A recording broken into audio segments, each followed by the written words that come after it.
नमस्कार, हमारा नाम है अक्षय कश्यप और आप देख रहे हैं हमारा विशेष कार्यक्रम व्यक्ति विशेष। और आज यह व्यक्ति विशेष का तीसरा एपिसोड है और इस एपिसोड में हम बात करने जा रहे हैं ऐसे व्यक्ति की जिसने अपने तकनीक के बदौलत, अपने विकसित किए तकनीक के बदौलत भारत के करोड़ों लोगों को भुखमरी से मरने से बचाया। भारत में जब चाइना और इंडिया का जब युद्ध हुआ 1962 में, उस युद्ध के बाद भारत की जो अर्थव्यवस्था थी चरमरा गई थी। उस अर्थव्यवस्था को कृषि में नई तकनीक विकसित कर खेती करवा कर एक मजबूती देने का काम किया। आज हम बात करने जा रहे हैं भारत में ग्रीन रिवॉल्यूशन के जनक कहे जाने वाले MS स्वामीनाथन के बारे में।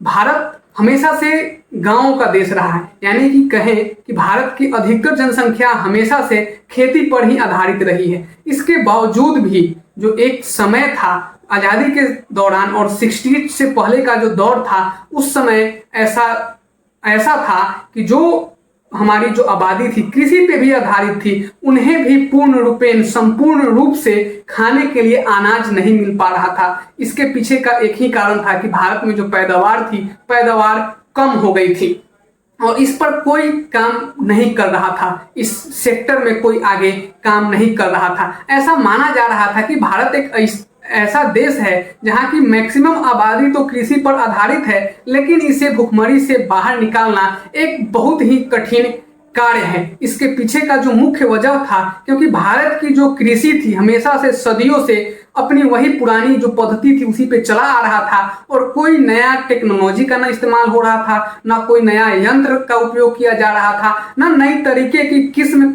कहा जाएगा, नई तरीके के बीजों का भी उपयोग नहीं किया जा रहा था। साल दर साल उसी बीज का इस्तेमाल करना, उसी से फिर नया बीज निकालना और फिर उसी का अगले साल इस्तेमाल करना। इसी के कारण भारत में जो पैदावार की कमी थी। इस सेक्टर में इस विषय पर काम करने वाले MS स्वामीनाथन पहले व्यक्ति थे। MS स्वामीनाथन ने सबसे पहले गेहूं की एक उन्नत प्रजाति पर काम करने की शुरुआत की और वह जो गेहूं की जो प्रजाति थी, गेहूं का जो किस्म था, वह मैक्सिकन गेहूं था और यही एक तरीका था जिसके बदौलत भारत को अनाज के क्षेत्र में आत्मनिर्भर बनाया जा सकता था, अनाज के क्षेत्र में भारत को आगे बढ़ाया जा सकता था। और सबसे पहले MS स्वामीनाथन ने मैक्सिकन गेहूं को स्वीकार किया और उस पर काम किया और उसको भारत में लगाने के बाद जो रिजल्ट हुआ कि भारत में जो पैदावार हुई गेहूं की, अचानक पैदावार बहुत सारा बढ़ गया और जिसके बाद से इसको लार्ज स्केल पे इंडिया में किया गया और उसके बाद से भारत गेहूं के सेक्टर में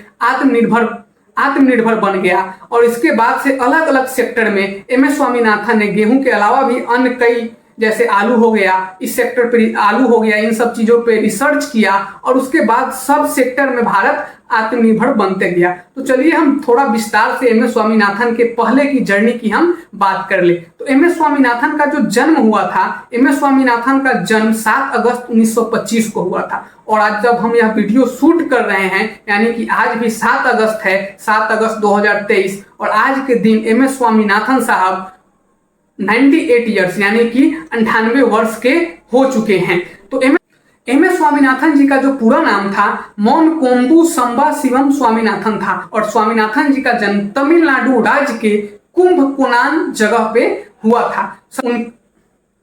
11 साल के उम्र में ही MS स्वामीनाथन के सर से उनके पिता का साया उठ गया और उनके पिता की मृत्यु हो गई। उसके बाद से उनके चाचा ने MS स्वामीनाथन को आगे पढ़ाया और 15 वर्ष की उम्र में ही MS स्वामीनाथन ने अपना मैट्रिक का जो एग्जाम था, मैट्रिक पास कर लिया। और स्टार्टिंग से अगर हम बात करें तो MS स्वामीनाथन का जो मन था, जो रुचि था, मेडिकल की पढ़ाई करने की ओर था और इसीलिए उन्होंने मेडिकल कॉलेज में अपना एडमिशन ले लिया एंट्रेंस देकर और 1940 टू 1944 यानी कि 1940 से 1944 तक उन्होंने जूलॉजी में BS किया और 1944 में उन्होंने अपना अंडर ग्रेजुएशन पूरा किया। लेकिन इसी के बीच में एक इंसिडेंस होता है। इंसिडेंस क्या होता है कि 1943 में बंगाल में, उस समय जो बंगाल था ज्वाइंट था, बांग्लादेश और अपना जो वेस्ट बंगाल है दोनों कंबाइन था और बंगाल में अकाल पड़ता है, बृहद अकाल पड़ता है और जिसके कारण बंगाल में 30 लाख लोगों की मृत्यु हो जाती है और वहां से इस घटना ने एम एस स्वामीनाथन के दिमाग पे एक ऐसा इम्पैक्ट डाला और उन्होंने सोचा कि अब वह कृषि के सेक्टर में ही काम करेंगे और कृषि में ही रिसर्च में आगे हम काम करेंगे। इसी को लेकर उन्होंने अपना अंडर ग्रेजुएशन 1944 में कंप्लीट कर लिया था। उसके बाद फिर से एग्रीकल्चर कॉलेज में अपना एडमिशन करवा लिया अंडर ग्रेजुएशन करने के लिए, और वह एग्रीकल्चर कॉलेज आज यूनिवर्सिटी ऑफ एग्रीकल्चर तमिलनाडु के नाम से जाना जाता है। और उन्होंने 1944 में अपना अंडर ग्रेजुएशन जूलॉजी में करने के बाद वैलेडिक्टोरियन एक एग्रीकल्चर सेक्टर का ही एक सब्जेक्ट है उसमें अपना एडमिशन करवा लिया और उसमें उन्होंने बैचलर ऑफ साइंस की आगे पढ़ाई जारी कर दी। 1947 जब भारत आजाद होता है तो उस समय एम एस स्वामीनाथन ने Indian agriculture research institute new Delhi में काम करना स्टार्ट कर दिया था और उसके बाद वहीं काम करते हुए ही उन्होंने 1949 में अपना पोस्ट ग्रेजुएशन कंप्लीट किया और जो उन्होंने पोस्ट ग्रेजुएशन कंप्लीट किया साइटोजेनेटिक्स में उन्होंने अपना साइटोजेनेटिक्स सब्जेक्ट में विषय में अपना पोस्ट ग्रेजुएशन कंप्लीट किया। इसके बाद से नीदरलैंड गए और नीदरलैंड जाकर UNSCO के साथ मिलकर उन्होंने आलू यानी पोटैटो के जो ब्रीड थे उस पर भी काम किया और उस दौरान भी उन्होंने भारत में जो पैदावार बढ़ाने को लेकर जो उनका रिसर्च था, रिसर्च उनका चलता रहा और यह एम एस स्वामीनाथन का प्रयत्न ही था जिसके बदौलत आज भारत में हर साल ऑस्ट्रेलिया जैसा देश का पूरा एक जनसंख्या जितना ऑस्ट्रेलिया का है उतना जनसंख्या हर साल भारत में बढ़ती है और यह उनके प्रयत्न का ही देन है कि उसके बावजूद भी भारत आज कृषि के सेक्टर में आत्मनिर्भर है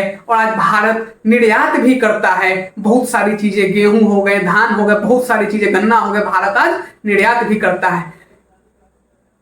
एम एस स्वामीनाथन के इस योगदान के लिए एम एस स्वामीनाथन को बहुत सारा पुरस्कार भी दिया गया। तो जो उनको पुरस्कार दिया गया 50 से अधिक तो उनको मानद डॉक्टरेट की यानी कि जो डॉक्टरेट की उपाधि दिया जाता है, डॉक्टरेट की डिग्री दिया जाता है, 50 से अधिक उन्हें यूनिवर्सिटियों के द्वारा डॉक्टरेट की उपाधि दी गई। उसके बाद जो भारत के सर्वश्रेष्ठ पुरस्कारों में से जो पद्मश्री, पद्म भूषण, पद्म विभूषण है उन्हें दिया गया। पद्मश्री उन्हें 1967 में दिया गया, 1972 में उन्हें पद्म भूषण से नवाजा गया और पद्म विभूषण से उन्हें 1989 में उन्हें पद्म विभूषण दिया गया।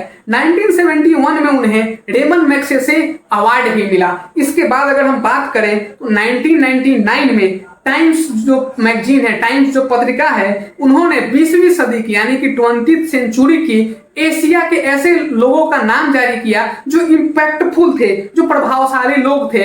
उसमें महात्मा गांधी भी शामिल थे और महात्मा गांधी के साथ शामिल होने वाले लोगों में एम एस स्वामीनाथन भी थे।